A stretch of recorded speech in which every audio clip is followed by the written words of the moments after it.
Hello les amis, bienvenue encore une fois de plus dans cette nouvelle vidéo où nous parlerons des travaux du son et de l'image.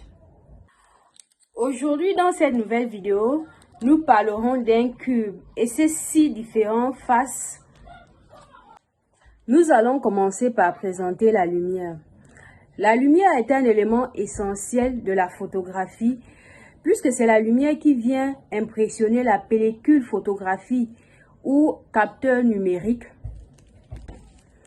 Donc, s'il n'y a pas assez de lumière dans notre production, notre sujet est sous-exposé.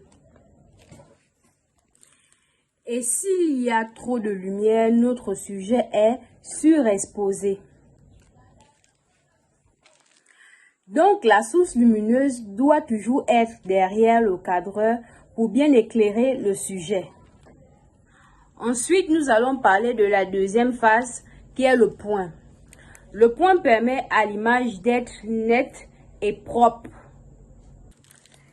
Le troisième point ici, c'est l'angle. Et nous avons 3 types d'angles qui sont le tout premier angle, c'est l'angle dit haut du sujet, c'est-à-dire la caméra est placée des yeux jusqu'à la hauteur du sujet. Ensuite, nous avons l'angle plongé. L'angle plongé permet à la caméra d'être placée en dessus de notre sujet. Et enfin, nous avons le troisième angle qui est l'angle en contre-plongée. La caméra est placée en dessous de la poitrine de notre sujet. Nous allons passer au quatrième point. Le quatrième point qui est le mouvement de caméra.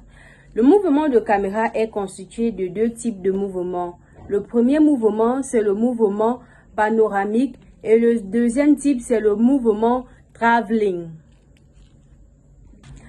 Le mouvement panoramique permet de faire une rotation de caméra sur son axe vertical et horizontal. Il peut être également fait de la gauche vers la droite, de la droite vers la gauche, du haut vers le bas ou du bas vers le haut. Et ensuite, nous allons passer au mouvement travelling. Le mouvement travelling permet à la caméra enregistreur de suivre et d'enregistrer le sujet. Et pour conclure, le travelling peut combiner plusieurs mouvements de caméra. Le cinquième et l'avant-dernière phase, c'est le cadrage. Le cadrage nous permet de mieux situer le sujet et l'image afin d'avoir une meilleure prise de vue. Et la toute dernière phase qui est le son, la 6e phase. Le son est essentiel, capital nécessaire de la production de l'image. D'autres préfèrent une image moyenne et avoir un bon son. Et d'autres préfèrent avoir une belle image et un mauvais son.